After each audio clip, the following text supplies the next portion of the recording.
खुदीराम बोस, जुब्बा सहनी और पंडित सहदेव जाके की वीर भूमिका गौरव लगे थे।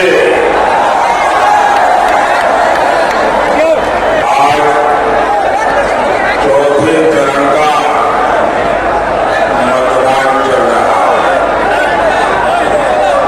आप सभी जनता जनार्दन के आशीर्वाद से बीजेपी और एनडीए के पक्ष में आंधी चल रही है। आंधी यहां बिहार में भी जंगल राज वाली पार्टी चारों खाने चित्त होने जा रही है। और मैं हिंदुस्तान में जहां जहां गया, बिहार में जहां जहां गया, एक ही आवाज आ रही है, एक ही स्वर सुनाई दे रहा है। फिर एक बार, फिर एक बार, फिर एक बार। भाइयों बहनों, ये देश का चुनाव,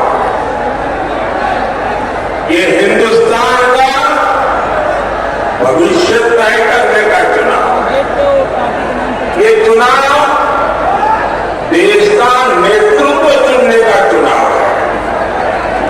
कौन है जिसके हाथों में हम ये देश की बागडोर दें, इसका निर्णय करने का चुनाव। देश कांग्रेस वाली कमजोर सरकार बिल्कुल नहीं चाहता। आप अपने मोहल्ले में भी ढीला ढाला पुलिस वाला पसंद करते हैं क्या? ढीला ढाला टीचर पसंद करते हैं क्या? टीचर भी मजबूत चाहिए कि नहीं चाहिए? जरा जवाब दीजिए। टीचर भी तो मजबूत चाहिए ना, मोहल्ले में पुलिस वाला भी मजबूत चाहिए ना। तो फिर देश को प्रधानमंत्री मजबूत होना चाहिए कि नहीं होना चाहिए?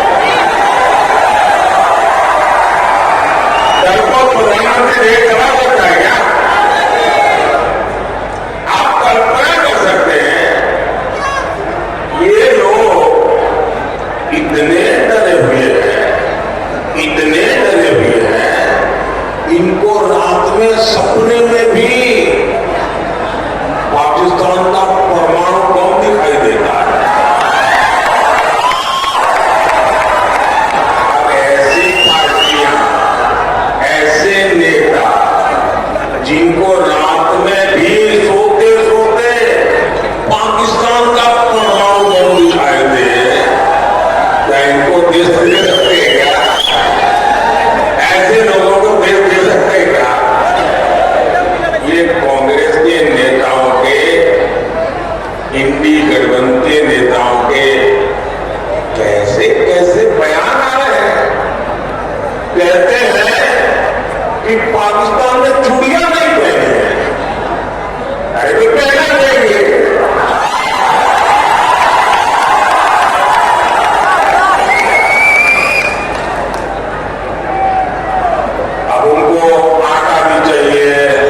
डिस्नी लाइन बना है, तो जो पूर्वी भारत है, जिसमें हमारा बिहार है, हमारा झारखंड है, हमारा बंगाल है, हमारा उड़ीसा है, ये जो पूर्वी भारत के राज्य हैं, ऐसे राज्यों को विकसित भारत के विकास का ग्रोथ इंजन मानता है। इसलिए मैं विकसित बिहार, विकसित भारत के मंत्र पर काम कर रहा हूं।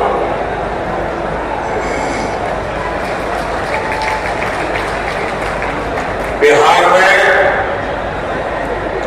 आधुनिक कनेक्टिविटी हो, लोगों का जीवन आसान बनाने का काम हो, युवाओं के लिए नए अवसर बनाने हो, कानून व्यवस्था को बेहतर बनाना हो, एनडीए सरकार हर दिशा में काम कर रही है।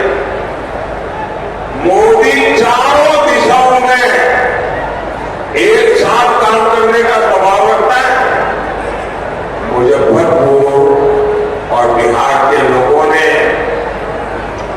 दशकों तक नक्सलवाद का जख्म सहा है। पहले की सरकारों ने नक्सलवाद को पाला, पोसा और उसका आपके खिलाफ इस्तेमाल भी किया। अपराध हो, नक्सलवाद हो, इसकी वजह से बिहार में उद्योग धंधे सब चौपट हो गए। आपको वो दिन याद है ना, जब शाम होते ही घर में छिपना पड़ता था, बाहर निकलना बंद हो जाता था। ये जो फर्स्ट टाइम वोटर है ना, वो तो उस समय पैदा भी नहीं हुए होंगे, उनको तो पता ही नहीं होगा क्या मुसीबत थी। अपने तरह दादा दादी पिता माता को पूछिए, जंगल राज की जिंदगी कितनी भयानक थी, कितनी डरावनी थी। आरजेडी के जंगल राज ने बिहार को कई दशक पीछे धकेल दिया। ये एनडीए की सरकार है जो बिहार में कानून व्यवस्था को पटरी पर लाई है। अब नक्सलवाद प्रभावित जिले भी तेजी से कम हो रहे हैं। जब शांति स्थापित हो रही है तो उद्योग भी लौट रहे हैं, निवेश भी आ रहा है, और आप जानते हैं जब निवेश आता है तो रोजगार के भी मौके बढ़ाता है। साथियों, कांग्रेस और आरजेडी का इनकी गठबंधन भारत को बांटने में ही जुटा है। ये समाज को आपस में लड़ाकर अपने वोट बैंक के तुष्टीकरण में लगा है। आप लोग जानते हैं कर्नाटका कांग्रेस सरकार ने क्या किया, ये समझने जैसा है। कर्नाटका में कांग्रेस की सरकार है, उन्होंने क्या किया, रातों रात वहां जितने भी मुस्लिम जातियां हैं सबकी सब 100% सबके सब मुसलमानों को एक रात में हुक्म निकाल करके, ऑर्डर निकाल करके ओबीसी बना दिया। इसके कारण क्या हुआ, ओबीसी को जो आरक्षण मिला था उसमें उन्होंने डाका डाला।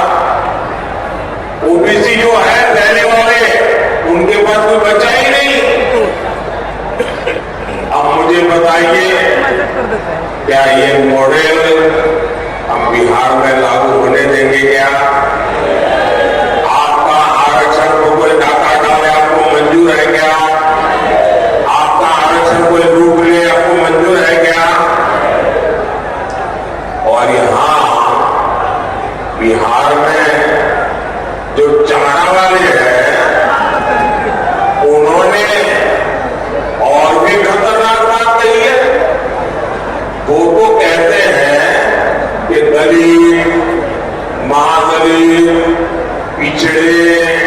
अति पिछड़े, आदिवासी, इन लोगों को जो आरक्षण मिलता है वो उनसे लेकर के पूरा का पूरा वो मुसलमानों को देना चाहते हैं। साथियों, ये देश ऐसी कोई भी हरकत नहीं चलाएगा। और जो ये दलित, पीड़ित, आदिवासी, वंचित, ओबीसी का आरक्षण रोकना चाहते हैं ना, तो जरा लिख लो, ये मोदी है, जान की बाजी लगा दूंगा, लेकिन आपको न संविधान को हाथ लगाने दूंगा, न धर्म के आधार पर आरक्षण करने दूंगा, और न ही SC, ST, OBC का आरक्षण छीनने दूंगा। और इसलिए मोदी किसी को धर्म के आधार पर आरक्षण नहीं देने, और ये मोदी की गारंटी है। साथियों, हमारी प्रतिबद्धता बिहार के युवाओं के सपनों को पूरा करना है। यहां नीतीश जी के नेतृत्व में लाखों सरकारी नौकरियां बिहार सरकार ने दी है, NDA सरकार ने दी है, केंद्र सरकार ने भी रोजगार मेलों के जरिए लाखों भर्तियों की योजना को, और हमने तो इतने सुधार किए, पहले नौकरी भर्ती में 2-2 साल तो कागजी काम चलता था, मैंने इसको कम कर करके 1 साल में 10 लाख लोगों की भर्ती करने की ताकत पैदा कर दी है। बिहार में 8 नए मेडिकल कॉलेज स्वीकृत हुए हैं। बिहार में 10,000 से ज्यादा आयुष्मान आरोग्य मंदिर बने हैं। हाँ बोलिए। बिहार में 400 से ज्यादा जन औषधि केंद्र खुले हैं। हाँ। राज्य के गांवों में 60,000 से ज्यादा कॉमन सर्विस सेंटर खोले गए हैं। मुझे बताइए, सारा इतना हो रहा है, इसमें कौन काम कर रहा है? नौजवान को रोजगार मिले बिना ही काम होता होगा क्या? आज देश में लाखों कॉमन सर्विस सेंटर गांव-गांव चल रहे हैं। ये मेरे नौजवान नहीं चला रहे तो कौन चला रहा है? रोजगार नहीं होता तो कैसे चलता? भाइयों बहनों, यहां बड़ी संख्या में हमारी माताएं बहनें आई हैं। आप जरा याद कीजिए, 10 साल पहले महंगाई की स्थिति क्या थी? तब एक ही गाना चलता था, और बिहार में तो बहुत चलता था, महंगाई डायल खाए जात है, महंगाई डायल खाक जात है। तब महीने की 20,000 की आमदनी पर कांग्रेस सरकार आके कहती थी कि टैक्स दो।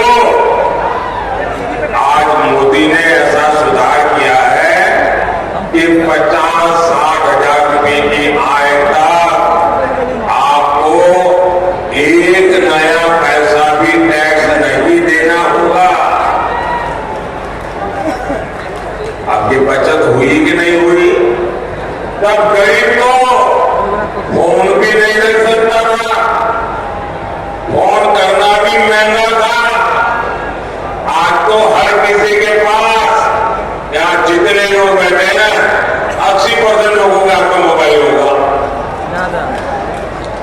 और बिल भी बहुत कम आता है।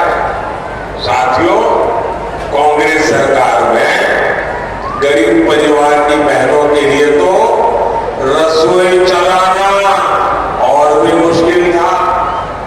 तब मोदी नहीं था तो आपको मुफ्त अनाज और मुफ्त इलाज भी नहीं मिलता था। मुफ्त राशन की योजना ने गरीबों के